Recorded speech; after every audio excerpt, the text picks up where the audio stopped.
ਤੁਸੀਂ ਸੁਣ ਰਹੇ ਹੋ GT ਰੋਡ FM ਸਫਰ ਦਾ ਸਾਥੀ।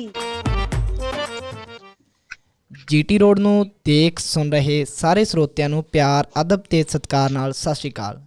ਮੈਂ ਤੁਹਾਡਾ ਆਪਣਾ ਵਰਿੰਦਰ ਔਲਖ ਇਸ ਪ੍ਰੋਗਰਾਮ ਦੇ ਵਿੱਚ ਤੁਹਾਡਾ ਸਾਰਿਆਂ ਦਾ ਸਵਾਗਤ ਕਰਦਾ। ਦੋਸਤੋ GT ਰੋਡ FM ਦੇ ਜ਼ਰੀਏ ਤੁਹਾਨੂੰ ਵੱਖ-ਵੱਖ ਸਮੇਂ ਤੇ ਵੱਖ-ਵੱਖ ਸ਼ਖਸੀਅਤਾਂ ਦੇ ਨਾਲ ਮਿਲਾਉਂਦੇ ਰਹਿੰਦੇ ਹਾਂ ਔਰ ਇਸੇ ਤਰ੍ਹਾਂ ਵੱਖ-ਵੱਖ ਪ੍ਰੋਗਰਾਮਾਂ ਦਾ ਆਨੰਦ ਤੁਸੀਂ ਸਾਡੀ ਐਪਲੀਕੇਸ਼ਨ ਦੇ ਜ਼ਰੀਏ ਵੀ ਮਾਣਦੇ ਹੋ। ਦੋਸਤੋ GT ਰੋਡ ਐਪਲੀਕੇਸ਼ਨ ਦੇ ਜ਼ਰੀਏ ਹੁਣ ਅਸੀਂ ਬਹੁਤ ਸਾਰੇ ਨਵੇਂ ਪ੍ਰੋਗਰਾਮਾਂ ਦੀ ਸ਼ੁਰੂਆਤ ਕਰ ਰਹੇ ਹਾਂ, ਜਿਸ ਦੀ ਲੜੀ ਦੇ ਤਹਿਤ ਅਸੀਂ ਇੱਕ ਹੋਰ ਨਵਾਂ ਪ੍ਰੋਗਰਾਮ ਸ਼ੁਰੂ ਕਰਨ ਜਾ ਰਹੇ ਹਾਂ ਜਿਸ ਦਾ ਨਾਮ ਹੈ ਕਵੀ ਤੇ ਕਵਿਤਾ। ਇਸ ਪ੍ਰੋਗਰਾਮ ਦੇ ਵਿੱਚ ਤੁਹਾਨੂੰ ਵੱਖ-ਵੱਖ ਸਾਹਿਤਕ ਸ਼ਖਸੀਅਤਾਂ ਦੇ ਨਾਲ ਮਿਲਾਇਆ ਕਰਾਂਗੇ। ਸੋ ਅੱਜ ਇਸ ਪ੍ਰੋਗਰਾਮ ਦੀ ਸ਼ੁਰੂਆਤ ਦੇ ਵਿੱਚ ਤੁਹਾਨੂੰ ਮਿਲਾਵਾਂਗੇ ਰਵਨੀਤ ਕੌਰ ਜੀ ਦੇ ਨਾਲ। ਰਵਨੀਤ ਕੌਰ ਜੀ ਇੱਕ ਲੇਖਿਕਾ ਨੇ ਜਿਨ੍ਹਾਂ ਦੀਆਂ 3 ਕਿਤਾਬਾਂ ਹੁਣ ਤੱਕ ਆ ਚੁੱਕੀਆਂ ਨੇ। ਬਾਕੀ ਗੱਲਾਂ ਬਾਤਾਂ ਜੋ ਇੱਕ ਸਮਾਜ ਸੇਵੀ ਵੀ ਨੇ। ਸੋ ਬਾਕੀ ਗੱਲਾਂ ਬਾਤਾਂ ਉਹਨਾਂ ਨਾਲ ਕਰਕੇ ਜਾਣਾਂਗੇ ਉਹਨਾਂ ਦੀ ਜ਼ਿੰਦਗੀ ਦੇ ਬਾਰੇ। ਸੋ ਨਾਲ ਮੇਰੇ ਹੋਣਗੇ ਜਸਵੀਰ ਜੀ। ਜਸਵੀਰ ਜੀ ਇਸ ਪ੍ਰੋਗਰਾਮ ਨੂੰ ਆਉਣ ਵਾਲੇ ਸਮੇਂ ਦੇ ਵਿੱਚ ਇਸ ਪ੍ਰੋਗਰਾਮ ਨੂੰ ਹੋਸਟ ਕਰਿਆ ਕਰਨਗੇ। ਇਸ ਪ੍ਰੋਗਰਾਮ ਨੂੰ ਜਸਵੀਰ ਜੀ ਚਲਾਇਆ ਕਰਨਗੇ ਇਸ ਪ੍ਰੋਗਰਾਮ ਨੂੰ। ਸੋ ਅੱਜ ਇਸ ਪ੍ਰੋਗਰਾਮ ਦੀ ਸ਼ੁਰੂਆਤ ਜਸਵੀਰ ਜੀ ਨਾਲ ਹੀ ਕਰਾਂਗੇ। ਸੋ ਸਤਿ ਸ਼੍ਰੀ ਅਕਾਲ ਜਸਵੀਰ ਜੀ। ਜੀ ਸਤਿ ਸ੍ਰੀ ਅਕਾਲ ਵਰਿੰਦਰ। ਬਹੁਤ ਖੂਬ GT ਰੋਡ FM ਬਹੁਤ ਨਵੇਂ ਜਿਹੜੇ ਕਾਰਵਾ ਆ ਪ੍ਰੋਗਰਾਮ ਆ ਸ਼ੁਰੂ ਕਰ ਰਿਹਾ। ਇਹ ਮੁਬਾਰਕ ਪਲ ਵੀ ਨੇ ਤੇ ਇਸ ਦੇ ਨਾਲ ਹੀ ਅਸੀਂ ਆਪਣੇ ਅੱਜ ਦੇ ਮਹਿਮਾਨ ਕਵਿੱਤਰੀ ਰਵਨੀਤ ਕੌਰ ਜੀ ਦਾ ਵੀ ਸਵਾਗਤ ਕਰਦੇ ਹਾਂ। ਮੈਮ ਸਤਿ ਸ੍ਰੀ ਅਕਾਲ ਜੀ। ਸਤਿ ਸ਼੍ਰੀ ਅਕਾਲ, ਸ਼ੁਕਰੀਆ ਬਹੁਤ ਬਹੁਤ ਜੀ। ਮੈਮ ਮੇਰਾ ਕਿਉਂਕਿ ਅਸੀਂ ਸਮਾਂ ਜਾਇਆ ਨਹੀਂ ਕਰਦੇ, ਪਹਿਲਾ ਸਵਾਲ ਹੈ ਮੇਰਾ ਕਿ ਆਪਣੇ ਬਚਪਨ ਬਾਰੇ ਤੇ ਆਪਣੀ ਕਵਿਤਾ ਦੀ ਸਾਂਝ ਬਾਰੇ ਸਰੋਤਿਆਂ ਦਰਸ਼ਕਾਂ ਨਾਲ ਵਿਚਾਰ ਸਾਂਝੇ ਕਰੋ ਜੀ। ਇਸ ਤਰ੍ਹਾਂ ਸੀ ਕਿ ਬਚਪਨ ਦੇ ਵਿੱਚ ਮੇਰਾ ਥੋੜਾ ਵੱਖਰਾ ਬਚਪਨ ਸੀ। ਜਿਵੇਂ ਕਿ ਮੈਂ ਸਕੂਲ ਨਹੀਂ ਜਾਂਦੀ ਸੀ ਜਾਂ ਕਹਿ ਲਓ ਸਕੂਲ ਨਹੀਂ ਜਾ ਸਕੀ, ਜਿਹਦੇ ਕਰਕੇ ਮੈਨੂੰ ਆਪਣੇ ਆਪ ਨਾਲ ਹੀ ਗੱਲਬਾਤ ਕਰਨ ਦਾ ਵੱਧ ਮੌਕਾ ਮਿਲਿਆ। ਤਾਂ ਜਦੋਂ ਆਪਾਂ ਆਪਣੇ ਹੀ ਦੋਸਤ ਸਹੇਲੀ ਬਣ ਜਾਂਦੇ ਹਾਂ ਤਾਂ ਜ਼ਰੂਰ ਆਪਾਂ ਆਪਣੇ ਦਿਲ ਦੀ ਦੁਨੀਆ 'ਚ ਉਤਰਦੇ ਹਾਂ। ਜਿਵੇਂ ਡਾਕਟਰ ਦਲੀਪ ਕੌਰ ਟਿਵਾਣਾ ਨੇ ਕਿਹਾ ਸੀ ਕਿ ਇੱਕ ਉਹ ਦੁਨੀਆ ਜਿਹਦੇ ਵਿੱਚ ਅਸੀਂ ਵਸਦੇ ਹਾਂ ਤੇ ਇੱਕ ਉਹ ਦੁਨੀਆ ਜੋ ਸਾਡੇ ਅੰਦਰ ਵਸਦੀ ਹੁੰਦੀ ਹੈ। ਸੋ ਮੈਨੂੰ ਅੰਦਰਲੀ ਦੁਨੀਆ 'ਚ ਬਹੁਤ ਕਿਰਦਾਰ ਮਿਲੇ, ਕੁਝ ਕਲਪਨਾ ਕਰਕੇ ਤੇ ਕੁਝ ਆਲੇ ਦੁਆਲਿਓਂ ਜੋ ਮੈਨੂੰ ਮਿਲਿਆ ਉਹਦੇ ਆਧਾਰ ਤੇ ਮੈਨੂੰ ਲੱਗਦਾ ਹੈ ਕਿ ਮੈਨੂੰ ਰੇਡੀਓ ਸੁਣ ਕੇ ਜਿਹੜਾ ਮੇਰਾ ਖਾਸ ਸ਼ੌਕ ਸੀਗਾ, ਜਾਂ ਕੁਝ ਅਖਬਾਰਾਂ ਵਿੱਚ ਪੜ੍ਹ ਕੇ, TV ਉਦੋਂ ਸਾਡੇ ਹੁੰਦਾ ਨਹੀਂ ਸੀ। ਸੋ ਇਹਨਾਂ ਦੋਹਾਂ ਜ਼ਰੀਆਂ ਦੇ ਬਦੌਲਤ ਮੈਂ ਕਾਫੀ ਸਾਰਾ ਸਾਹਿਤ ਸੁਣਿਆ, ਪੜ੍ਹਿਆ ਤੇ ਆਪ ਵੀ ਲਿਖਣ ਦੀ ਕੋਸ਼ਿਸ਼ ਕੀਤੀ। ਉੱਥੋਂ ਹੀ ਇਹ ਸਫ਼ਰ ਸ਼ੁਰੂ ਹੋਇਆ ਜੀ। ਮੈਂ ਮੇਰੇ ਜ਼ਿਹਨ ਵਿੱਚ ਆਇਆ ਜੀ ਜਸਵੀਰ ਜੀ ਤੁਹਾਡੀ ਆਵਾਜ਼ ਕੁਝ ਕੱਟ ਰਹੀ ਹੈ। ਸੋ ਮੈਂ ਮੈਡਮ ਰਵਨੀਤ ਜੀ ਤੋਂ ਸਵਾਲ ਲੈਣਾ ਚਾਹੂੰਗਾ। ਰਵਨੀਤ ਜੀ ਤੁਸੀਂ ਤਿੰਨੇ ਵਿਧਾਵਾਂ ਦੇ ਵਿੱਚ ਲਿਖਿਆ ਹੈ ਜੀ। ਤਿੰਨਾਂ ਵਿਧਾਵਾਂ ਦੇ ਵਿੱਚੋਂ ਜਿਸ ਤਰ੍ਹਾਂ ਤੁਸੀਂ ਵਾਰਤਕ ਵੀ ਲਿਖਿਆ ਹੈ, ਕਹਾਣੀ ਵੀ ਲਿਖੀ ਹੈ, ਕਵਿਤਾ ਵੀ ਲਿਖੀ ਹੈ, ਤਿੰਨਾਂ ਦੇ ਵਿੱਚੋਂ ਤੁਹਾਨੂੰ ਸਭ ਤੋਂ ਚੈਲੰਜਿੰਗ ਕੀ ਲੱਗਿਆ? ਸਭ ਤੋਂ ਔਖੀ ਕਿਹੜੀ ਹੈ ਤੇ ਸਭ ਤੋਂ ਤੁਹਾਨੂੰ ਸੌਖਾ ਔਰ ਦਿਲ ਦੇ ਕਰੀਬ ਕਿਹੜਾ? ਵੈਸੇ ਤਿੰਨੇ ਹੀ ਸਾਹਿਤ ਦੀਆਂ ਵਿਧਾਵਾਂ ਨੇ, ਸੋ ਤਿੰਨੇ ਹੀ ਵਧੀਆ ਨੇ, ਪਰ ਫਿਰ ਤੁਹਾਨੂੰ ਵਧੀਆ ਕਿਹੜੀ ਲੱਗਦੀ ਆ ਔਰ ਕਿਹੜੀ ਤੁਹਾਨੂੰ ਸਭ ਤੋਂ ਔਖਾ ਲੱਗਦਾ ਲਿਖਣਾ? ਜੀ ਮੈਨੂੰ ਜੋ ਲਿਖਣਾ ਔਖਾ ਲੱਗਿਆ, ਚੈਲੰਜਿੰਗ ਲੱਗਿਆ, ਉਹੀ ਮੇਰੇ ਦਿਲ ਦੇ ਸਭ ਤੋਂ ਕਰੀਬ ਆ।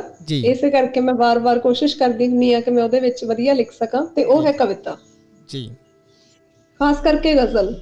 ਉਹਦੇ ਵਿੱਚ ਅਜੇ ਮੈਨੂੰ ਕੋਈ ਪੁਖਤਗੀ ਤਾਂ ਹਾਸਲ ਹੋਈ ਨਹੀਂ, ਪਰ ਗਜ਼ਲਾਂ ਪੜ੍ਹਨੀਆਂ ਬਹੁਤ ਪਸੰਦ ਨੇ। ਸੋ ਮੇਰੀ ਕੋਸ਼ਿਸ਼ ਹੁੰਦੀ ਹੈ ਕਿ ਇਸ ਵਿੱਚ ਮੈਂ ਕੁਝ ਮਹਾਰਤ ਹਾਸਲ ਕਰ ਸਕਾਂ।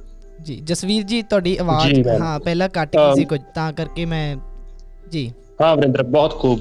ਮੇਰਾ ਅਗਲਾ ਸਵਾਲ ਹੈ ਕਿ ਕਿਹੜੇ ਉਹ ਸਾਹਿਤਕਾਰ ਨੇ ਜਿਨ੍ਹਾਂ ਤੋਂ ਤੁਸੀਂ ਮੁਤਾਸਿਰ ਹੋਏ, ਜਿਨ੍ਹਾਂ ਨੂੰ ਪੜ੍ਹ ਕੇ ਤੁਸੀਂ ਬਹੁਤ ਪ੍ਰਭਾਵਿਤ ਹੁੰਦੇ ਹੋ, ਜਾਂ ਤੁਸੀਂ ਉਹਨਾਂ ਨੂੰ ਪੜ੍ਹ ਕੇ ਲਿਖਣਾ ਸ਼ੁਰੂ ਕੀਤਾ? ਇਸ ਤਰ੍ਹਾਂ ਸੀ ਜੀ, ਸਾਹਿਤਕਾਰ ਤਾਂ ਜੇ ਪੰਜਾਬੀ ਦੀ ਗੱਲ ਕਰੀਏ ਤਾਂ ਸਾਡੇ ਗੁਰੂ ਸਾਹਿਬਾਨ, ਸੂਫੀ ਕਵੀ ਜਿਵੇਂ ਸ਼ੇਖ ਫਰੀਦ, ਹਾਸ਼ਮ, ਸੁਲਤਾਨ ਬਾਹੂ, ਇਸੇ ਤਰ੍ਹਾਂ ਕੁਝ ਕਿੱਸਾ ਕਵੀ ਵੀ, ਤੇ ਆਧੁਨਿਕ ਕਵੀਆਂ ਦੇ ਵਿੱਚੋਂ ਪ੍ਰੋਫੈਸਰ ਮੋਹਨ ਸਿੰਘ, ਅੰਮ੍ਰਿਤਾ ਪ੍ਰੀਤਮ, ਸੁਰਜੀਤ ਪਾਤਰ, ਸੰਤ ਰਾਮ ਉਦਾਸੀ, ਸ਼ਿਵ ਕੁਮਾਰ, ਸੁਖਵਿੰਦਰ ਅੰਮ੍ਰਿਤ, ਤੇ ਕੁਝ ਕਹਾਣੀਕਾਰ, ਨਾਟਕਕਾਰ, ਉਹ ਵੀ ਅੱਛੇ ਲੱਗੇ। ਤੇ ਮੈਂ ਜਦੋਂ ਰੇਡੀਓ ਤੇ ਵੀ ਗੀਤ ਸੁਣਦੀ ਹੁੰਦੀ ਸੀ ਤਾਂ ਬਹੁਤ ਸਾਰੇ ਜਿਹੜੇ ਹਿੰਦੀ ਗੀਤਕਾਰ ਹੋਏ ਆ, ਸ਼ੈਲੇਂਦਰ ਹੁਣੀ ਹੋ ਗਏ, ਤੇ ਜਾਂ ਫਿਰ ਪਾਕਿਸਤਾਨੀ ਵੀ ਮੈਂ ਜਦੋਂ ਸਾਹਿਤ ਪੜ੍ਹਿਆ ਜਾਂ ਉਰਦੂ ਦਾ ਸਾਹਿਤ ਪੜ੍ਹਿਆ, ਭਾਰਤ ਜਾਂ ਪਾਕਿਸਤਾਨ ਕਿਸੇ ਵੀ ਧਰਤੀ ਤੇ ਲਿਖਿਆ ਹੋਵੇ, ਤਾਂ ਮਿਰਜ਼ਾ ਗਾਲਿਬ ਹੁਣਾਂ ਨੂੰ ਪੜ੍ਹਿਆ, ਤਾਂ ਉਦੋਂ ਵੀ ਬਹੁਤ ਮੈਂ ਪ੍ਰਭਾਵਿਤ ਹੋਈ ਹਾਂ। ਹਾਲਾਂਕਿ ਇਹ ਜ਼ਰੂਰੀ ਤਾਂ ਨਹੀਂ ਕਿ ਉਹਨਾਂ ਦਾ ਪ੍ਰਭਾਵ ਮੇਰੀ ਰਚਨਾ ਦੇ ਵਿੱਚ ਮੈਂ ਲਿਆ ਸਕੀ ਹਾਂ, ਪਰ ਉਸ ਤੋਂ ਮੈਨੂੰ ਪ੍ਰਭਾਵ ਕਬੂਲਣ ਦਾ ਮੌਕਾ ਜ਼ਰੂਰ ਮਿਲਿਆ। ਜੀ ਮੈਮ, ਤੁਸੀਂ ਆਪਣੇ ਪਿਛਲੇ ਸਵਾਲ ਦੇ ਜਵਾਬ 'ਚ ਕਿਹਾ ਸੀ ਕਿ ਤੁਹਾਨੂੰ ਕਵਿਤਾ ਬਹੁਤ ਪਸੰਦ ਆ। ਜੀ, ਜਦੋਂ ਮੈਂ ਵੇਖਦਾ ਹਾਂ ਕਿ ਤੁਹਾਡੀ ਜਿਹੜੀ ਪਬਲੀਕੇਸ਼ਨ ਕਿਤਾਬ ਹੁੰਦੀ ਆ, ਸਭ ਤੋਂ ਪਹਿਲਾਂ ਤੁਸੀਂ ਵਾਰਤਕ ਦੀ ਕਿਤਾਬ ਪਬਲਿਸ਼ ਕਰਵਾ ਰਹੇ ਹੋ, ਇਹਦਾ ਕੀ ਕਾਰਨ ਸੀਗਾ?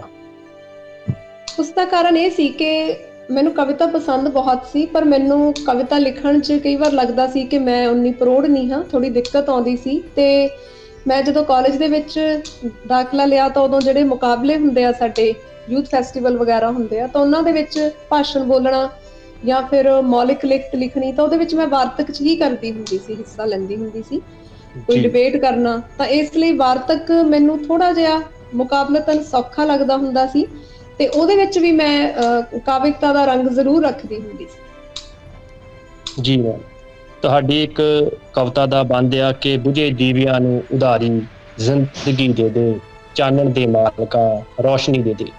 ਇਹ ਜੋ ਕਵਿਤਾ ਆ, ਅੰਨੀ ਕੁੜੀ ਦੀ ਪੁਕਾਰ, ਇਹ ਕਿਹੜੇ ਅਨੁਭਵ ਤੋਂ ਪੈਦਾ ਹੋਈ?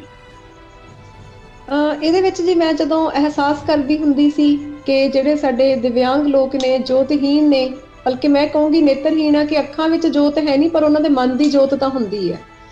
ਸੋ ਉਹਨਾਂ ਬਾਰੇ ਜਦੋਂ ਮੈਂ ਅਹਿਸਾਸ ਕਰਦੀ ਸੀ ਕਿ ਉਹਨਾਂ ਨੂੰ ਕੀ ਮੁਸ਼ਕਿਲ ਆਉਂਦੀਆਂ ਹੋਣਗੀਆਂ, ਤੇ ਖਾਸ ਕਰਕੇ ਉਹ ਕਿ ਜਦੋਂ ਸਮਾਜ ਦਾ ਉਹਨਾਂ ਲਈ ਨਜ਼ਰੀਆ ਚੰਗਾ ਨਾ ਹੋਵੇ, ਤਾਂ ਕਈ ਲੋਕ ਇਹ ਮੰਨਦੇ ਆ ਕਿ ਉਹਨਾਂ ਨੂੰ ਵੇਖ ਕੇ ਕਈ ਨਫ਼ਰਤ ਕਰਦੇ ਆ ਜਾਂ ਉਹਨਾਂ ਤੋਂ ਪਾਸਾ ਵੱਟਦੇ ਆ, ਤਾਂ ਉਹਨਾਂ ਲੋਕਾਂ ਦੀ ਉਸ ਇੱਕ ਅੰਨੀ ਕੁੜੀ ਦਾ ਕੀ ਅਨੁਭਵ ਹੋਏਗਾ ਜਿਹਨੇ ਕਿ ਆਪਣੀ ਸ਼ਕਲ ਵੀ ਨਹੀਂ ਦੇਖੀ, ਤੇ ਉਹਨੂੰ ਕੀ ਅਹਿਸਾਸ ਹੁੰਦਾ ਹੋਏਗਾ ਕਿ ਲੋਕ ਮੇਰੇ ਤੋਂ ਕਿਉਂ ਦੂਰ ਜਾਂਦੇ ਨੇ। ਤਾਂ ਉਹਦੇ ਵਿੱਚ ਇੱਕ ਇਹ ਸ਼ੇਅਰ ਵੀ ਆਉਂਦਾ ਕਿ ਰੱਬਾ ਤੂੰ ਮੈਨੂੰ ਮੇਰੀ ਜਿਹੜੀ ਇਹ ਕੋਈ ਬਦਸੂਰਤੀ ਹੈ ਜਾਂ ਕੀ ਹੈ, ਮੈਨੂੰ ਮੇਰੀ ਸ਼ਕਲ ਤਾਂ ਦਿਖਾ ਦੇ।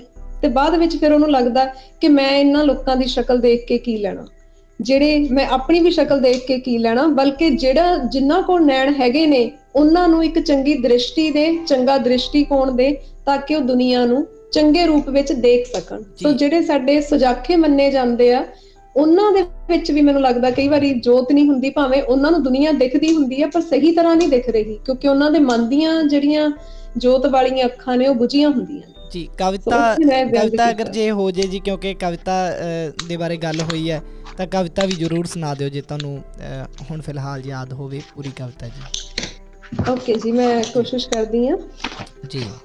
ਬੁਝੇ ਦੀਵਿਆਂ ਨੂੰ ਉਧਾਰੀ ਜ਼ਿੰਦਗੀ ਦੇ ਦੇ, ਚਾਨਣ ਦੇ ਮਾਲਕਾ ਰੌਸ਼ਨੀ ਦੇ ਦੇ, ਤੇਰੀ ਸੁਜਾਖੀ ਦੁਨੀਆ ਦੀ ਡਾਢੀ ਸਤਾਈ ਹਾਂ ਮੈਂ, ਹਨੇਰੀ ਬਸਤੀ ਚੋਂ ਤਾਂ ਹੀ ਮੰਗਦੀ ਰਿਹਾਈ ਹਾਂ ਮੈਂ, ਖਾਲੀ ਨਾ ਮੋੜੀ ਦਰ ਤੇਰੇ ਤੇ ਆਈ ਹਾਂ ਮੈਂ। ਮਨ ਕਰਦਾ ਤੇਰਾ ਰੰਗਲਾ ਸੰਸਾਰ ਤੱਕਣ ਨੂੰ, ਬਹਾਰ ਤੱਕਣ ਨੂੰ, ਪਹਿਲੀ ਨਜ਼ਰੇ ਜੋ ਹੋ ਜਾਂਦਾ ਐਸਾ ਪਿਆਰ ਤੱਕਣ ਨੂੰ, ਪਰ ਪਿਆਰ ਤਾਂ ਉਹ ਵੀ ਕਰਦੇ ਨੇ ਜਿਨ੍ਹਾਂ ਦੇ ਅੱਖਾਂ ਨਹੀਂ ਹੁੰਦੀਆਂ, ਤੇ ਨਫ਼ਰਤ ਉਹ ਜਿਨ੍ਹਾਂ ਨੂੰ ਰੱਬ ਦੀਆਂ ਰੱਖਾਂ ਨਹੀਂ ਹੁੰਦੀਆਂ। ਵਾਹ ਜੀ ਵਾਹ, ਕੀ ਬਾਤ। ਬੜਾ ਚਿੱਤ ਕਰਦਾ ਆਪਣੇ ਬਾਪੂ ਦੀ ਕੁੱਬੀ ਕੰਡ ਤੋਂ ਭਾਰ ਲਾ ਦਿਆਂ, ਕਮਾਈ ਕਰਕੇ ਛੋਟੇ ਵੀਰ ਭੈਣ ਨੂੰ ਪੜ੍ਹਨੇ ਪਾ ਦਿਆਂ। ਇੱਕ ਦੇਖਣਾ ਚਾਹੁੰਦੀ ਹਾਂ ਮੈਂ ਪੈਸੇ ਦਾ ਚਮਕਾਰ, ਜਿਹਦੇ ਪਿੱਛੇ ਅੰਨਾ ਹੋ ਗਿਆ ਸੁਜਾਖਿਆਂ ਦਾ ਸੰਸਾਰ। ਕੀ ਬਾਤ ਹੈ। ਇੱਕ ਵਾਰ, ਬਸ ਇੱਕ ਵਾਰ ਤਾਂ ਸ਼ਕਲ ਦਿਖਾ ਦੇ ਮੈਨੂੰ ਮੇਰੀ ਅੰਮੀ ਦੀ, ਜੋ ਅਜੇ ਤੱਕ ਸਜ਼ਾ ਭੋਗਦੀ ਹੈ ਇੱਕ ਅੰਨੀ ਕੁੜੀ ਜੰਮੀ ਦੀ। ਜੇ ਹੋਰ ਨਹੀਂ ਤਾਂ ਮੈਨੂੰ ਮੇਰੇ ਚਿਹਰੇ ਦੀ ਬਦਸੂਰਤੀ ਹੀ ਦਿਖਾ ਦੇ, ਕਿਉਂ ਫੇਰ ਲੈਂਦੇ ਨੇ ਨਜ਼ਰਾਂ ਮੈਨੂੰ ਤੱਕ ਕੇ ਨਜ਼ਰਾਂ ਵਾਲੇ, ਜਾਂ ਗੁਨਾਹ ਦੱਸ ਮੇਰਾ ਜਾਂ ਮੇਰੀ ਹੋਂਦ ਹੀ ਮਿਟਾ ਦੇ। ਚੱਲ ਰਹਿਣ ਦੇ ਮੌਲਾ ਮੈਨੂੰ ਰੌਸ਼ਨੀ ਨਾ ਦੇਈ, ਕੀ ਲੈਣਾ ਮੈਂ ਤੱਕ ਕੇ ਇਹਨਾਂ ਅੰਨੇ ਹੈਵਾਨਾਂ ਨੂੰ, ਦਹਿਸ਼ਤ ਦੀ ਹਨੇਰੀ ਨੂੰ ਜ਼ਰਾ ਥੰਮ ਦੇਈ ਮੌਲਾ, ਕਿਤੇ ਚੁੱਲ੍ਹਿਆਂ ਦੀ ਥਾਂ ਬਾਲਣਾ ਨਾ ਪੈ ਜਾਏ ਸ਼ਮਸ਼ਾਨਾਂ ਨੂੰ। ਬਸ ਨਜ਼ਰ ਸਵੱਲੀ ਦੇ, ਬਸ ਨਜ਼ਰ ਸਵੱਲੀ ਦੇ, ਸਭ ਨਜ਼ਰ ਵਾਲਿਆਂ ਨੂੰ ਬਣਾ ਸੱਚਮੁੱਚ ਦੇ ਇਨਸਾਨ ਅੱਜ ਦੇ ਇਨਸਾਨਾਂ ਨੂੰ। ਕੀ ਬਾਤ ਹੈ, ਕੀ ਬਾਤ ਹੈ, ਵਾਹ ਜੀ ਵਾਹ, ਕੀ ਬਾਤ ਹੈ, ਬਹੁਤ ਬਹੁਤ ਧੰਨਵਾਦ ਜੀ। ਮੈਂ ਮੇਰਾ ਸਵਾਲ ਹੈ ਕਿ ਤੁਸੀਂ ਸਾਹਿਤ ਦੇ ਖੇਤਰ ਵਿੱਚ ਆਏ ਹੋ, ਤੁਹਾਡਾ ਕੋਈ ਸਾਹਿਤਕ ਨਾਮ ਵੀ ਹੈ? ਕੋਸ਼ਿਸ਼ ਕੀਤੀ ਸੀ ਜਦੋਂ ਪਹਿਲਾਂ ਮੁਕਾਬਲੇ ਹੁੰਦੇ ਸੀ ਸਾਡੇ ਕਾਲਜ ਟਾਈਮ ਕੰਪੀਟੀਸ਼ਨ ਹੁੰਦੇ ਸੀ ਤਾਂ ਮੈਂ ਸ਼ਿਵ ਕੁਮਾਰ ਬਟਾਲਵੀ ਨਾਲ ਸੰਬੰਧਿਤ ਇੱਕ ਕਵਿਤਾ ਲਿਖਣ ਮੁਕਾਬਲੇ 'ਚ ਭਾਗ ਲਿਆ ਸੀ ਤੇ ਉੱਥੇ ਜ਼ਰੂਰੀ ਸੀ ਕਿ ਅਸੀਂ ਆਪਣਾ ਕੋਈ ਇਸ ਤਰ੍ਹਾਂ ਦਾ ਸਾਹਿਤਿਕ ਨਾਂ ਰੱਖੀਏ। ਤਾਂ ਉੱਥੇ ਮੇਰਾ ਤਖੱਲਸ ਮੈਂ ਰਿਆਜ਼ ਰੱਖਿਆ ਸੀ ਤੇ ਥੋੜੀ ਦੇਰ ਰਵਨੀਤ ਰਿਆਜ਼ ਦੇ ਨਾਂ ਤੇ ਮੈਂ ਲਿਖਿਆ, ਪਰ ਫਿਲਹਾਲ ਹੁਣ ਮੈਂ ਰਵਨੀਤ ਕੌਰ ਦੇ ਨਾਂ ਤੇ ਹੀ ਲਿਖ ਰਹੀ ਹਾਂ ਜੀ। ਠੀਕ ਹੈ ਮੈਮ, ਤੁਸੀਂ ਸਾਹਿਤ ਦੇ ਖੇਤਰ ਵਿੱਚ ਲਗਾਤਾਰ ਕਾਫੀ ਸਾਰੀਆਂ ਗਤੀਵਿਧੀਆਂ ਕਰ ਰਹੇ ਹੋ। ਮੈਂ ਪੁੱਛਣਾ ਚਾਹੁੰਦਾ ਕਿ ਤੁਹਾਡਾ ਸਾਹਿਤਕ ਗੁਰੂ ਹੈ ਕੋਈ ਜਿੱਥੋਂ ਤੁਸੀਂ ਸਿੱਖਿਆ ਲੈਂਦੇ ਹੋ ਕਵਿਤਾ ਲਿਖਣ ਦੀ ਜਾਂ ਫਿਰ ਵਾਰਤਕ ਵਿਧਾਨ ਬਾਰੇ ਜਾਣਨ ਦੀ? ਦੇਖੋ ਜੀ, ਸਾਨੂੰ ਤਾਂ ਏਡੀ ਵੱਡੀ ਵਿਰਾਸਤ ਦੇ ਵਿੱਚ ਬਖਸ਼ਿਸ਼ ਹੋਈ ਹੈ ਕਿ ਸਾਡਾ ਤਾਂ ਸ਼ਬਦ ਹੀ ਗੁਰੂ ਹੈ ਜੀ। ਸੋ ਸਾਡਾ ਗ੍ਰੰਥ ਹੈ ਜਿਹਦੇ ਵਿੱਚ ਬਾਣੀ ਰਚੀ ਗਈ ਹੈ ਤੇ ਉਹ ਸਾਨੂੰ ਵਿਸ਼ੇ ਪੱਖੋਂ ਵੀ ਤੇ ਰੂਪਕ ਪੱਖੋਂ ਵੀ ਬੜੀ ਸੇਧ ਦਿੰਦਾ ਹੈ ਤੇ ਇਸ ਲਈ ਮੈਂ ਉਸ ਗ੍ਰੰਥ ਨੂੰ ਹੀ ਗੁਰੂ ਮੰਨਦੀ ਹਾਂ, ਆਪਣਾ ਸਾਹਿਤਿਕ ਵੀ ਤੇ ਹਰ ਪੱਖੋਂ। ਕੀ ਬਾਤ, ਵਾਹ ਜੀ, ਕੀ ਬਾਤ ਹੈ, ਬਹੁਤ ਖੂਬਸੂਰਤ ਗੱਲ ਹੈ। ਤੁਸੀਂ ਸਮਾਜ ਸੇਵੀ ਵੀ ਹੋ ਤੇ ਜਿੱਥੇ ਤੱਕ ਮੈਂ ਜਾਣਦਾ ਤੁਸੀਂ ਸਮਾਜ ਨੂੰ ਸੇਧ ਦੇਣ ਵਾਲਿਆਂ ਦੇ ਵਿੱਚ ਵੀ ਗਿਣੇ ਜਾਂਦੇ ਹੋ। ਤੁਸੀਂ ਅਕਸਰ ਕਾਫੀ ਸਾਰੀਆਂ ਇਹੋ ਜਿਹੀਆਂ ਗਤੀਵਿਧੀਆਂ ਕਰਦੇ ਹੋ ਜਿਨ੍ਹਾਂ ਦੇ ਨਾਲ ਜਿੱਥੇ ਤਾਂ ਇਨਸਾਨਾਂ ਦਾ ਲਾਹਾ ਹੁੰਦਾ ਉੱਥੇ ਹੀ ਪਸ਼ੂ ਪੰਛੀ ਜਾਨਵਰ ਜਿਹੜੇ ਨੇ ਉਹ ਵੀ ਆਪਣੀ ਤੰਦਰੁਸਤੀ ਵੇਖਦੇ ਨੇ। ਕੋਈ ਇਹੋ ਜਿਹੀ ਘਟਨਾ ਜਿਹੜੀ ਜ਼ਿੰਦਗੀ ਦੇ ਵਿੱਚ ਵਾਪਰੀ ਹੋਵੇ ਤੁਸੀਂ ਸਾਂਝੀ ਕਰਨੀ ਚਾਹੁੰਦੇ ਹੋਵੋ, ਜ਼ਰੂਰ ਸਾਨੂੰ ਦੱਸੋ। ਇਸ ਤਰ੍ਹਾਂ ਹੁੰਦਾ ਜੀ, ਘਟਨਾਵਾਂ ਤਾਂ ਬਹੁਤ ਵਾਪਰਦੀਆਂ ਕਿਉਂਕਿ ਮੇਰਾ ਜ਼ਿਆਦਾ ਫੋਕਸ ਇਹੀ ਹੁੰਦਾ ਕਿ ਚਲੋ ਇਨਸਾਨਾਂ ਦੀ ਮਦਦ ਤਾਂ ਸੌਖੀਆਂ ਹੋ ਵੀ ਜਾਂਦੀ ਆ ਤੇ ਬਹੁਤ ਸਾਰੇ ਲੋਕ ਨੇ ਉਹਨਾਂ ਦੀ ਮਦਦ ਕਰਨ ਵਾਲੇ, ਪਰ ਜਿਹੜੇ ਸਾਡੇ ਬੇਸਹਾਰਾ ਜਾਨਵਰ ਨੇ ਜਿਨ੍ਹਾਂ ਨੂੰ ਅਕਸਰ ਅਵਾਰਾ ਕਹਿ ਕੇ ਭੰਡਿਆ ਜਾਂਦਾ, ਹਾਲਾਂਕਿ ਛੱਡਿਆ ਤਾਂ ਅਸੀਂ ਹੀ ਉਹਨਾਂ ਨੂੰ ਘਰਾਂ 'ਚ ਹੁੰਦਾ, ਉਹ ਤਾਂ ਮਜਬੂਰੀ ਦੇ ਵਿੱਚ ਭਟਕ ਰਹੇ ਹੁੰਦੇ ਆ। ਸੋ ਜਿਹੜੇ ਇਸ ਤਰ੍ਹਾਂ ਦੇ ਬੇਸਹਾਰਾ ਕੁੱਤੇ, ਬਿੱਲੇ, ਬਿੱਲੀਆਂ ਤੇ ਗਾਵਾਂ, ਮੱਝਾਂ, ਬਲਦ ਵਗੈਰਾ ਹੈਗੇ ਆ ਜਿਨ੍ਹਾਂ ਦੀ ਕੋਈ ਸਾਰ ਨਹੀਂ ਲੈਂਦਾ, ਉਲਟਾ ਉਹਨਾਂ ਤੇ ਜ਼ੁਲਮ ਕੀਤੇ ਜਾਂਦੇ ਆ। ਸੋ ਮੈਂ ਉਹਨਾਂ ਨੂੰ ਉਹਨਾਂ ਦਾ ਇਲਾਜ ਕਰਾਉਣ ਦੀ ਕੋਸ਼ਿਸ਼ ਕਰਦੀ ਹੁੰਦੀ ਆ, ਉਹਨਾਂ ਲਈ ਕੋਈ ਖਾਣੇ ਦਾ ਇੰਤਜ਼ਾਮ ਹੋ ਸਕੇ, ਉਹਨਾਂ ਨੂੰ ਰਹਿਣ ਲਈ ਕੋਈ ਟਿਕਾਣਾ ਮਿਲ ਸਕੇ, ਕੋਈ ਜ਼ਿਆਦਾ ਜ਼ਰੂਰਤ ਆ ਕਿਸੇ ਹਸਪਤਾਲ ਦੇ ਵਿੱਚ ਲੈ ਕੇ ਜਾਣਾ, ਤੇ ਜਾਂ ਫਿਰ ਅਗਰ ਉਹਨਾਂ ਦੀ ਹਾਲਤ ਜ਼ਿਆਦਾ ਖਰਾਬ ਆ, ਆਪਣੇ ਘਰ ਵੀ ਨਹੀਂ ਠੀਕ ਤਰ੍ਹਾਂ ਨਾਲ ਸੰਭਾਲ ਹੋ ਰਹੇ, ਤਾਂ ਉਹਨਾਂ ਨੂੰ ਜਿਹੜੇ ਕੇਅਰਿੰਗ ਸੈਂਟਰ ਨੇ ਉਹਨਾਂ ਦੇ ਵਿੱਚ ਛੱਡਣਾ। ਤੇ ਇਸੇ ਸੰਬੰਧ ਵਿੱਚ ਪਿੱਛੇ ਜਿਹੇ ਇੱਕ ਸੜਕ ਤੋਂ ਅਸੀਂ ਕੋਈ ਜ਼ਖਮੀ ਕਤੂਰਾ ਸੀਗਾ, ਐਕਸੀਡੈਂਟਲ ਕੇਸ ਸੀਗਾ, ਉਹਨੂੰ ਬਚਾਇਆ, ਰੈਸਕਿਊ ਕਰਕੇ ਜਦੋਂ ਅਸੀਂ ਉਹਨੂੰ ਇੱਕ ਡੌਗ ਕੇਅਰ ਸੈਂਟਰ ਦੇ ਵਿੱਚ ਮੈਂ ਲੈ ਕੇ ਗਈ ਤਾਂ ਮੈਨੂੰ ਬੜੀ ਹੈਰਾਨੀ ਹੋਈ ਕਿ ਇੱਕ ਘਰ ਦੇ ਵਿੱਚ ਹੀ, ਇਹ ਲੁਧਿਆਣੇ ਦੇ ਨਜ਼ਦੀਕ ਤਾਜਪੁਰ ਚੌਕ ਕੋਲੇ ਹੈ ਜੀ, ਫਰੀ ਐਂਜਲਸ, ਤਾਂ ਇੱਕ ਘਰ ਦੇ ਵਿੱਚ ਹੀ ਕਰੀਬ 200 ਦੇ ਕਰੀਬ ਜਿਹੜੇ ਜ਼ਖਮੀ ਤੇ ਬਿਮਾਰ ਕੁੱਤੇ ਹੈਗੇ ਨੇ ਜਾਂ ਬਿੱਲੀਆਂ ਨੇ ਉਹਨਾਂ ਨੂੰ ਰੱਖਿਆ ਗਿਆ। ਤੇ ਉੱਥੇ ਫਿਰ ਜਦੋਂ ਮੈਂ ਉਸ ਜਾਨਵਰ ਨੂੰ ਛੱਡ ਕੇ ਆਈ ਤਾਂ ਮਨ ਨੂੰ ਇੱਕ ਸਕੂਨ ਲੱਗਿਆ ਕਿ ਮੈਨੂੰ ਲੱਗਿਆ ਕਿ ਵਾਕਈ ਜਿਵੇਂ ਮੈਂ ਰੱਬ ਦੇ ਘਰ ਆ ਗਈ ਹੋਵਾਂ, ਇਸ ਤਰ੍ਹਾਂ ਮਹਿਸੂਸ ਹੋ ਰਿਹਾ ਸੀ, ਜਿੱਥੇ ਸਾਰੇ ਜਾਨਵਰ ਇੱਕ ਦੂਸਰੇ ਨਾਲ ਪਿਆਰ 'ਚ ਰਹਿ ਰਹੇ ਨੇ ਔਰ ਕਿਸੇ ਵੀ ਜ਼ਖਮੀ ਨੂੰ ਦੇਖ ਕੇ ਕੋਈ ਨਫ਼ਰਤ ਨਹੀਂ ਕਰਦਾ, ਬਲਕਿ ਉਹਨੂੰ ਤੰਦਰੁਸਤ ਕਰਨ ਲਈ ਯਤਨ ਕੀਤੇ ਜਾਂਦੇ ਨੇ। ਬਹੁਤ ਚੰਗਾ ਲੱਗਿਆ ਜੀ। ਕੀ ਬਾਤ ਹੈ। ਅੱਜ ਦੀ ਦੁਨੀਆ ਦੇ ਵਿੱਚ ਅਜਿਹੀ ਸੋਚ ਹੋਣਾ ਜਿੱਥੇ ਲੋਕ ਇਨਸਾਨਾਂ ਨੂੰ ਵੀ ਨਹੀਂ ਪੁੱਛਦੇ, ਉੱਥੇ ਜਾਨਵਰਾਂ ਦੀ ਫਿਕਰ ਹੋਣਾ ਬਹੁਤ ਕੋਮਲ ਦਿਨ ਇਨਸਾਨ ਹੀ ਕਰ ਸਕਦਾ, ਜਿਹਦੇ ਅੰਦਰ ਭਾਵਨਾਵਾਂ ਹੁੰਦੀਆਂ ਉਹੀ ਕਰ ਸਕਦਾ, ਕਿਉਂਕਿ ਅੱਜ ਕੱਲ੍ਹ ਦੇ ਦੌਰ ਦੇ ਵਿੱਚ ਭਾਵਨਾਵਾਂ ਕਿਤੇ ਨਾ ਕਿਤੇ ਖੋ ਚੱਲੀਆਂ ਜੀ। ਜੀ ਜਸਵੀਰ, ਅੱਜ ਕੱਲ ਜਿਵੇਂ ਕਾਫੀ ਸਾਰੇ ਲੋਕ ਇਸ ਪਾਸੇ ਆ ਰਹੇ ਆ, ਜਿਵੇਂ ਪਿਛਲੇ ਹਫਤੇ ਦੇ ਵਿੱਚ ਹੀ ਮੈਨੂੰ ਲੱਗਿਆ ਕਿ ਕੁਝ ਨਵੇਂ ਹੋਰ ਇਸ ਤਰ੍ਹਾਂ ਦੇ ਕੇਂਦਰ ਜਾਂ ਘਰਾਂ ਦੇ ਵਿੱਚ ਹੀ ਅਵਾਰਾ ਜਾਨਵਰਾਂ ਨੂੰ ਪਨਾਹ ਦੇਣ ਦਾ ਸਿਲਸਿਲਾ ਸ਼ੁਰੂ ਹੋਇਆ, ਤਾਂ ਮੈਨੂੰ ਬੜਾ ਚੰਗਾ ਲੱਗ ਰਿਹਾ ਕਿ ਹੁਣ ਥੋੜਾ ਇੱਧਰ ਰੁਝਾਨ ਵੱਧ ਰਿਹਾ ਲੋਕਾਂ ਦਾ। ਜੀ ਮੇਰਾ ਮੈਮ ਇਹ ਵੀ ਜੋ ਰੁਝਾਨ ਮੈਂ ਵੇਖ ਰਿਹਾ, ਜਿੱਥੇ ਜਾਨਵਰਾਂ ਦੇ ਨਾਲ ਲੋਕਾਂ ਦਾ ਪਿਆਰ ਵੱਧ ਰਿਹਾ, ਲੋਕ ਘਰਾਂ ਦੇ ਵਿੱਚ ਤਾਂ ਜਾਨਵਰ ਰੱਖ ਰਹੇ ਨੇ, ਕੁੱਤੇ ਰੱਖ ਰਹੇ ਨੇ, ਪਾਲ ਰਹੇ ਨੇ, ਪਰ ਮਨੁੱਖ ਨਾਲ ਜਿਹੜਾ ਰਾਬਤਾ ਆ, ਸਾਂਝ ਆ, ਉਹ ਟੁੱਟਦੀ ਨਜ਼ਰ ਆ ਰਹੀ ਆ। ਇਹਦੇ ਬਾਰੇ ਕੀ ਕਹਿਣਾ ਚਾਹੁੰਦੇ ਹੋ? ਮਨੁੱਖ ਦੀ ਮਨੁੱਖ ਨਾਲੋਂ ਸਾਂਝ ਟੁੱਟਣ ਦਾ ਅਸਲੀ ਕਾਰਨ ਇਹ ਹੈ ਕਿ ਮਨੁੱਖ ਦੀ ਮਨੁੱਖਤਾ ਨਾਲੋਂ ਸਾਂਝ ਟੁੱਟ ਰਹੀ ਹੈ। ਅਸਲ ਕਾਰਨ ਇਹੀ ਹੈ ਕਿਉਂਕਿ ਜੇ ਸਾਡੇ 'ਚ ਇਨਸਾਨੀਅਤ ਹੈਗੀ ਆ ਤਾਂ ਸਾਡਾ ਇਨਸਾਨ ਦੇ ਨਾਲ ਵੀ ਸਾਂਝ ਭਰਿਆ ਰਿਸ਼ਤਾ ਬਣਿਆ ਰਹੇਗਾ। ਤੇ ਉਸ ਲਈ ਕੁਝ ਕਾਰਨ ਇਹ ਵੀ ਹੈ ਕਿ ਅਸੀਂ ਇੱਕ ਦੂਸਰੇ ਦੇ ਨੇੜੇ ਹੋਣ ਦੇ ਬੜੇ ਸ਼ਾਰਟਕਟ ਤਰੀਕੇ ਲੱਭੇ, ਜਿਨ੍ਹਾਂ ਦੇ ਵਿੱਚ ਕਿ ਸਾਡੇ ਸੰਚਾਰ ਸਾਧਨ ਇੰਟਰਨੈਟ ਵੀ ਇਸ ਲਈ ਇੱਕ ਵੱਡਾ ਕਾਰਨ ਆ ਕਿ ਅਸੀਂ ਇੱਕ ਦੂਸਰੇ ਦੇ ਕਾਹਲੀ ਦੇ ਵਿੱਚ ਨੇੜੇ ਹੋ ਰਹੇ ਹਾਂ ਜਾਂ ਇਹ ਦਿਖਾਵਾ ਕਰ ਰਹੇ ਹਾਂ ਕਿ ਅਸੀਂ ਨੇੜੇ ਹਾਂ। ਪਰ ਅਸਲੀਅਤ ਵਿੱਚ ਜੀ। ਅਸੀਂ ਆਪਣੇ ਆਪ ਤੋਂ ਵੀ ਦੂਰ ਆ। जिद्दां एक वाह जी, उर्दू कथन है कि हमेशा रहता है दूसरों की तलाश में आदमी, डरता है कहीं खुद से ना मुलाकात हो जाए। ਕੀ ਬਾਤ ਹੈ ਜੀ। ਕਿਆ ਬਾਤ ਜੇ ਹੈ, ਬੰਦਾ ਕਿਆ ਆਪਣੇ ਆਪ ਬਾਤ ਨਾਲ ਹੈ। ਜੁੜੇਗਾ ਤਾਂ ਹੋਰਾਂ ਨਾਲ ਵੀ ਜੁੜੇਗਾ, ਤੇ ਇੱਥੇ ਵੀ ਕਮੀ ਕਾਫੀ ਆ ਰਹੀ। ਜੀ ਜੀ ਮੈਮ, ਕੁਝ ਵਿਚਾਰ ਜੀ ਤੁਸੀਂ ਖਿਆਲਾਂ ਦੀ ਖਾਰੀ ਕਿਤਾਬ ਬਾਰੇ ਜ਼ਰੂਰ ਸਾਂਝੇ ਕਰੋ, ਕਿਉਂਕਿ ਸਰੋਤਿਆਂ ਦੇ ਵਿੱਚ ਇਹ ਚਾਹਤ ਆ, ਇੱਛਾ ਆ ਉਹਨਾਂ ਦੀ ਕਿ ਤੁਸੀਂ ਆਪਣੀ ਪਲੇਠੀ ਕਿਤਾਬ ਬਾਰੇ ਵਿਚਾਰ ਸਾਂਝੇ ਕਰੋ। ਉਹ ਕਾਫੀ ਲੋਕਾਂ ਨੇ ਪੜ੍ਹੀ ਸੀ, ਬੜੇ ਪ੍ਰਭਾਵਿਤ ਹੋਏ ਸੀ।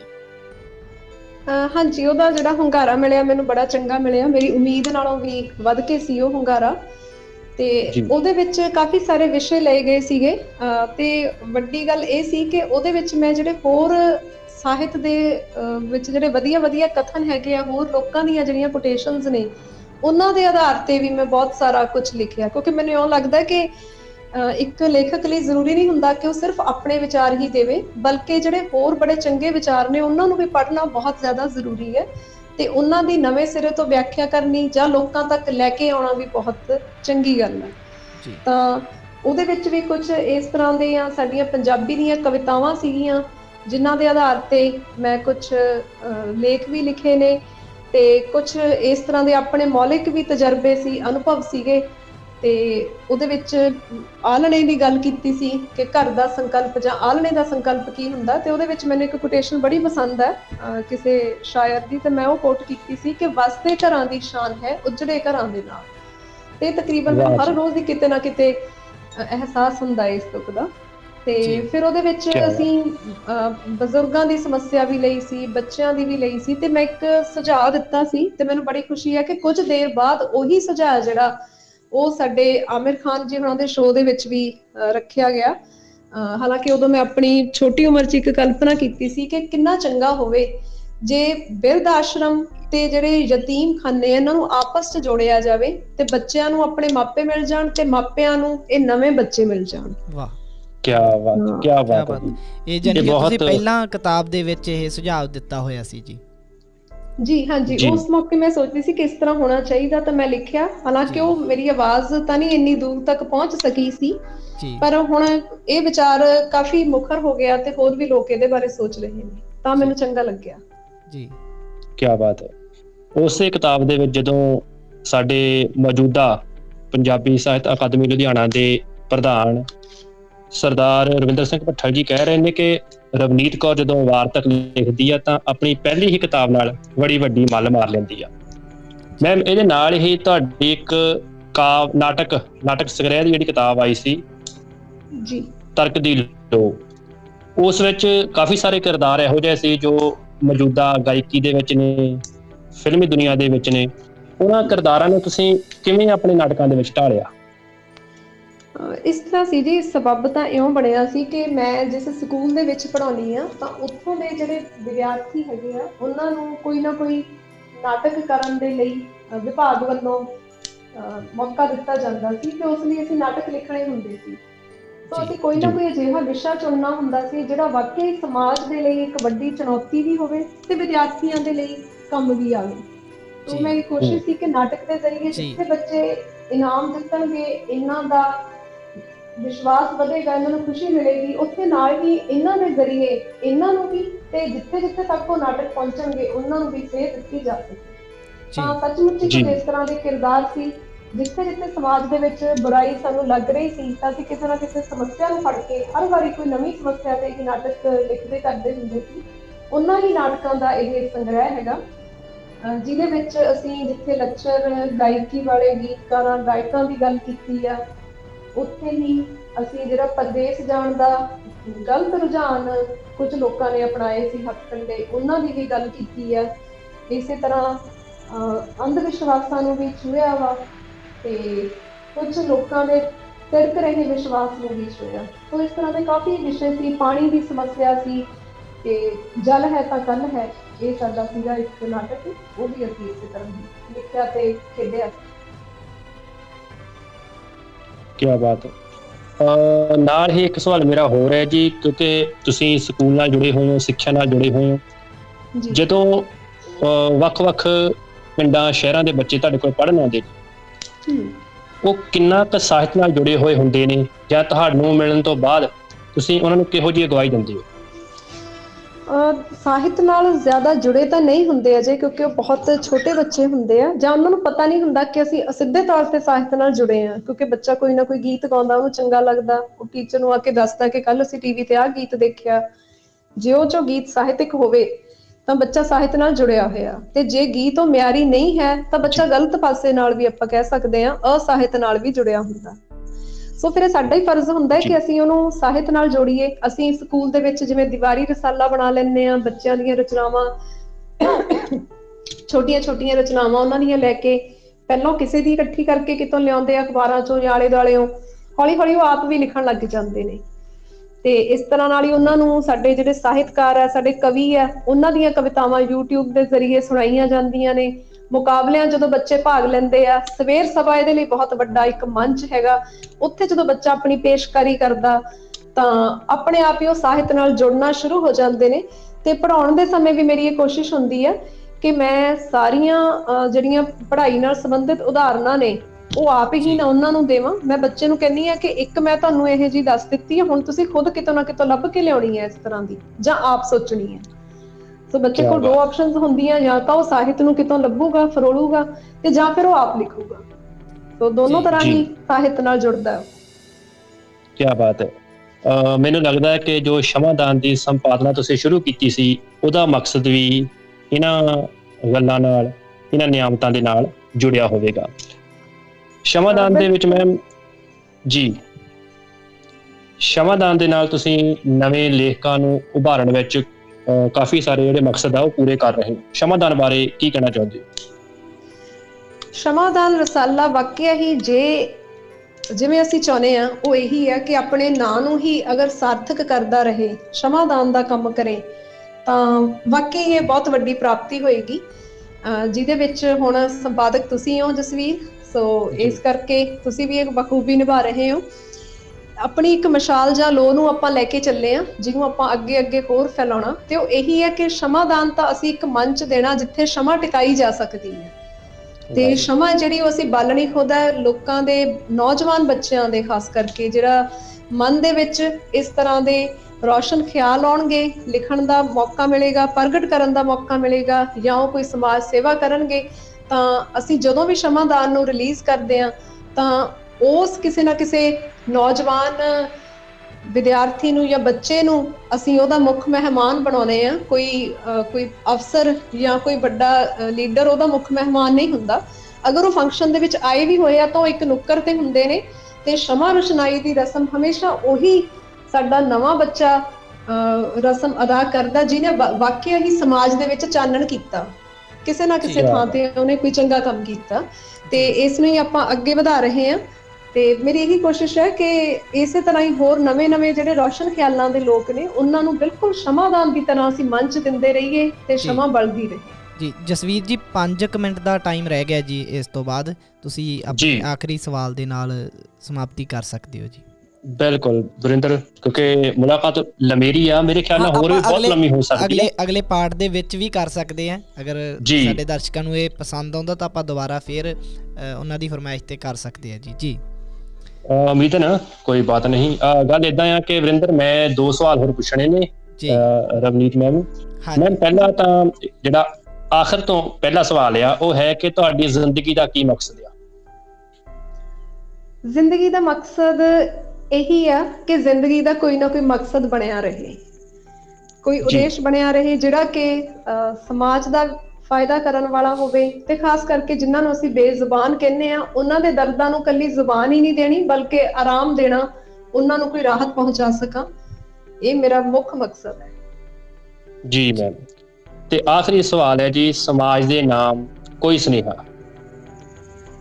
ਸੁਨੇਹਾ ਇਹੀ ਹੈ ਕਿ ਸਮਾਜ ਦੇ ਵਿੱਚ ਅਸੀਂ ਸਾਰੇ ਹੀ ਰਹਿੰਦੇ ਹਾਂ, ਤੇ ਅਸੀਂ ਹੀ ਆਪਣੇ ਸਮਾਜ ਨੂੰ ਇੰਨਾ ਕੁ ਚੰਗਾ ਬਣਾ ਲਈਏ ਕਿ ਇਹਦੇ ਵਾਸੀ ਕਹਾਉਣ ਤੇ ਸਾਨੂੰ ਵੀ ਸ਼ਰਮ ਮਹਿਸੂਸ ਨਾ ਹੋਵੇ, ਤੇ ਆਪਣੇ ਆਲੇ ਦੁਆਲੇ ਦੇਖ ਕੇ ਸਮਾਜ ਨੂੰ ਅਸੀਂ ਕੋਸਣਾ ਨਹੀਂ ਹੈ। ਤੇ ਸ਼ਮਾਦਾਨ ਦਾ ਮਿਸ਼ਨ ਜੇ ਕਹੀਏ ਤਾਂ ਉਹ ਵੀ ਇਹੀ ਹੈ ਕਿ ਹਨੇਰ ਨੂੰ ਕੋਸਣ ਦੇ ਨਾਲੋਂ ਇੱਕ ਦੀਵਾ ਬਾਲ ਦੇਣਾ ਹਮੇਸ਼ਾ ਚੰਗੇਰਾ ਹੁੰਦਾ। ਕੀ ਬਾਤ ਹੈ। ਵਾਹ ਜੀ ਮੈਮ, ਕੀ ਬਾਤ ਹੈ। ਤਾਂ ਸਮੇਂ ਦੀ ਨਜ਼ਾਕਤ ਨੂੰ ਵੇਖਦੇ ਹੋਏ ਇਹ ਮੁਲਾਕਾਤ ਦਾ ਆਖਰੀ ਸਵਾਲ ਸੀ। ਅਗਾਂਹ ਵੀ ਤੁਹਾਡੇ ਨਾਲ ਰਾਬਤਾ ਰੱਖਾਂਗੇ, ਤੁਹਾਡੇ ਵਿਚਾਰ ਜਾਣਦੇ ਰਹਾਂਗੇ। ਵਰਿੰਦਰ, ਤੁਸੀਂ ਕੀ ਕਹਿਣਾ ਚਾਹੁੰਦੇ ਹੋ? ਜੀ ਬਹੁਤ ਧੰਨਵਾਦ ਤੁਹਾਡਾ ਜਸਵੀਰ ਜੀ, ਔਰ ਬਹੁਤ ਧੰਨਵਾਦ ਜੀ ਰਵਨੀਤ ਮੈਡਮ, ਜਿਨ੍ਹਾਂ ਨੇ ਆਪਣੇ ਕੀਮਤੀ ਸਮੇਂ ਦੇ ਵਿੱਚੋਂ ਸਮਾਂ ਕੱਢਿਆ। ਸਾਡੇ ਸਰੋਤਿਆਂ ਦਾ ਔਰ YouTube ਦੇ ਜ਼ਰੀਏ, ਇਸ ਵੀਡੀਓ ਦੇ ਜ਼ਰੀਏ ਦੇਖ ਰਹੇ ਸਾਰੇ ਦਰਸ਼ਕਾਂ ਦਾ ਵੀ ਬਹੁਤ ਬਹੁਤ ਧੰਨਵਾਦ ਹੈ ਜੀ, ਜਿਨ੍ਹਾਂ ਨੇ ਆਪਣਾ ਸਮਾਂ ਦਿੱਤਾ ਹੈ ਇਸ ਇੰਟਰਵਿਊ ਨੂੰ ਸੁਣਨ ਦੇ ਵਾਸਤੇ। ਸੋ ਅੱਗੇ ਤੋਂ ਵੀ ਅਜਿਹੇ ਪ੍ਰੋਗਰਾਮ ਲੈ ਕੇ ਤੁਹਾਡੇ ਰੂਬਰੂ ਆਉਂਦੇ ਰਵਾਂਗੇ। ਤੁਹਾਨੂੰ ਇਹ ਵੀਡੀਓ ਇੰਟਰਵਿਊ ਜਾਂ ਫਿਰ ਸਾਡੀ ਐਪਲੀਕੇਸ਼ਨ ਦੇ ਜ਼ਰੀਏ ਜਿੰਨੇ ਵੀ ਦੋਸਤ ਸੁਣ ਰਹੇ ਆ, ਉਹ ਵੀ ਆਪਣੇ ਸੁਝਾਅ ਵਿਚਾਰ ਐਪਲੀਕੇਸ਼ਨ ਦੇ ਜ਼ਰੀਏ ਦੇ ਸਕਦੇ ਆ। ਜੋ YouTube ਦੇ ਜ਼ਰੀਏ ਦੇਖ ਰਹੇ ਆ, ਉਹ ਨੀਚੇ ਕਮੈਂਟ ਬਾਕਸ ਦੇ ਵਿੱਚ ਆਪਣੇ ਵਿਚਾਰ ਦੇ ਸਕਦੇ ਆ। ਸੋ ਸਾਰੇ ਦਰਸ਼ਕਾਂ ਦਾ, ਸਰੋਤਿਆਂ ਦਾ ਬਹੁਤ ਬਹੁਤ ਧੰਨਵਾਦ ਹੈ ਜੀ। ਅਤੇ ਸਾਡਾ ਚੈਨਲ ਜਿਹੜਾ YouTube ਚੈਨਲ ਆ, ਉਹਨੂੰ ਸਬਸਕ੍ਰਾਈਬ ਕਰਨਾ ਨਾ ਭੁੱਲਿਓ, ਅਤੇ ਨਾਲ ਦੀ ਨਾਲ ਸਾਡੀ ਐਪਲੀਕੇਸ਼ਨ ਪਲੇ ਸਟੋਰ ਤੋਂ ਤੁਸੀਂ ਡਾਊਨਲੋਡ ਕਰ ਸਕਦੇ ਹੋ। ਐਪਲ ਸਟੋਰ 'ਤੇ ਵੀ ਇਹ ਐਪਲੀਕੇਸ਼ਨ ਤੁਹਾਨੂੰ ਮਿਲ ਸਕਦੀ ਹੈ। ਸੋ ਸਾਰਿਆਂ ਦਾ ਬਹੁਤ ਬਹੁਤ ਧੰਨਵਾਦ। ਸੁਣਦੇ ਰਹੋ GT ਰੋਡ FM, ਸਫ਼ਰ ਦਾ ਸਾਥੀ। ਤੁਸੀਂ ਸੁਣ ਰਹੇ ਹੋ GT ਰੋਡ FM, ਸਫ਼ਰ ਦਾ ਸਾਥੀ।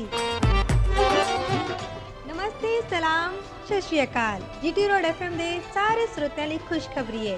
ਹੁਣ ਤੁਸੀਂ ਸਾਨੂੰ GT ਰੋਡ FM ਦੀ ਐਪ ਦੇ ਜ਼ਰੀਏ ਸੰਸਾਰ ਦੇ ਕਿਸੇ ਵੀ ਕੋਨੇ ਵਿੱਚ 24 ਘੰਟੇ 7 ਦਿਨ ਸੁਣ ਸਕਦੇ ਹੋ। ਸਭ ਤੋਂ ਪਿਆਰੀ ਗੱਲ ਇਹ ਹੈ ਕਿ ਇਹ ਐਪ ਬਿਲਕੁਲ ਕਮਰਸ਼ੀਅਲ ਫ੍ਰੀ ਹੈ। ਸਾਡੇ ਪ੍ਰੋਗਰਾਮਾਂ ਦਾ ਆਨੰਦ ਮਾਣਨ ਲਈ ਡਾਊਨਲੋਡ ਕਰੋ GT ਰੋਡ FM ਦੀ ਐਪ, ਜੋ ਕਿ Google Play Store ਅਤੇ Apple Store ਤੇ ਫ੍ਰੀ ਡਾਊਨਲੋਡ ਲਈ ਉਪਲਬਧ ਹੈ।